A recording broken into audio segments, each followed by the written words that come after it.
2014 के लोकसभा चुनाव के पूर्व अपने मैराथन अभियानों में भाजपा के गुजरात के मुख्यमंत्री और पीएम पद के उम्मीदवार नरेंद्र मोदी ने अपनी सभाओं में कहा था वह देश को कांग्रेस मुक्त कर देंगे।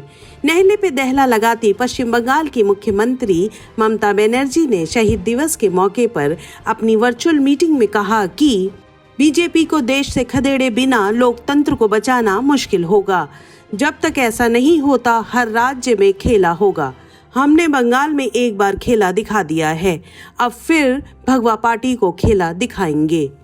पश्चिम बंगाल में टीएमसी की लगातार तीसरी बार जीत के बाद टीएमसी ने दीदी ए बार दिल्ली चलो और बंगाली पीएम का नारा दिया है।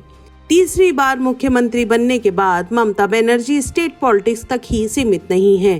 केंद्र सरकार को घेरने का वह कोई भी मुद्दा हाथ से नहीं जाने देती, चाहे वो कोविड प्रबंधन में केंद्र सरकार की कथित नाकामी, ऑक्सीजन की कमी से हुई मौतें, तेल और गैस की बढ़ती कीमतों, पेगासस फोन जासूसी के मुद्दे हों।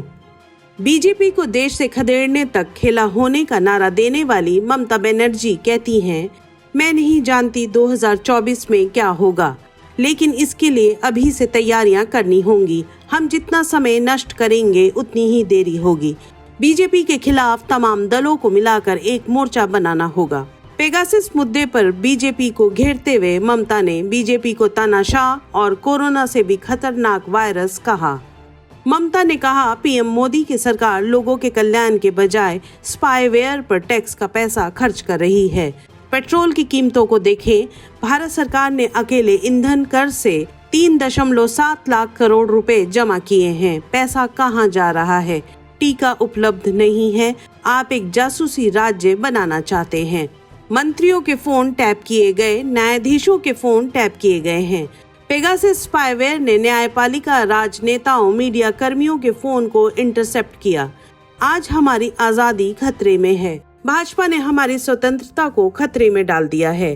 ममता के ये भाषण गुजरात, असम, उड़ीसा, तमिलनाडु, बिहार, पंजाब, यूपी और दिल्ली में वर्चुअल दिखाया गया। दिलचस्प है कि ममता ने अपनी वर्चुअल रैली से पीएम मोदी को उन्हीं की शैली में जवाब देना चाहा है। इस वर्चुअल कार्यक्रम में कई विपक्षी दलों के नेता भी शामिल हुए। पश्चिम बंगाल में आयोजित इस कार्यक्रम में अकाली दल, समाजवादी पार्टी, एनसीपी, राष्ट्रीय जनता दल, आम आदमी पार्टी, डीएमके, शिवसेना, टीआरएस और कांग्रेस जैसे विपक्षी दलों के नेता वर्चुअली मौजूद थे। ममता ने 2024 के लोकसभा चुनाव के लिए 2.5 साल पहले से ही तैयारी शुरू कर दी है और ममता के लिए अभी टाइमिंग भी ठीक है, जब भाजपा को कई मोर्चों पर घेरा जा रहा है। वैसे भी बंगाल की जीत के बाद ममता अतिरेक उत्साह से लबरेज हैं और भाजपा हतोत्साहित है। बंगाल में पुनः अपनी जीत दर्ज कर ममता ने देश के सामने खासकर विपक्षी दलों के समक्ष एक मिसाल प्रस्तुत की है कि आर पार की लड़ाई लड़ने का दम रखते हैं तो आप मोदी शाह को भी परास्त कर सकते हैं। ममता के सामने बीजेपी को हटाने की सबसे बड़ी चुनौती है विपक्ष को एकजुट करना। ममता भले ही कोलकाता में बैठी हों, पर विपक्ष के एक नेता की तरह केंद्र सरकार पर हमलावर रहती हैं। ममता बनर्जी की बेबाक और तेज तर्रार छवि मोदी के सामने उन्हें विपक्ष के बड़े नेता के तौर पर पेश करती है और तृणमूल पार्टी की पार्लियामेंट्री बोर्ड का अध्यक्ष बनने के बाद वह सीधे तौर पर अपनी पार्टी का देशव्यापी चेहरा बन गई हैं। यानी मोदी किसी मुद्दे पर अगर पार्लियामेंट्री बोर्ड के नेताओं की बैठक बुलाते हैं तो इससे तृणमूल कांग्रेस की तरफ से सीधे तौर पर ममता की एंट्री होगी। ममता बनर्जी की वर्चुअल रैली में दिए गए भाषण को देखें तो दीदी की नजर भाजपा विरोधी वोटों पर है और वह विपक्ष के खिलाफ विपक्षी एका के सुर छेड़ रही हैं। ममता इस बात से भली भांति अवगत हैं कि विपक्षी दलों में नेतृत्व, एकता और समन्वय की कमी ने बीजेपी को सत्ता में लाने में मदद की थी।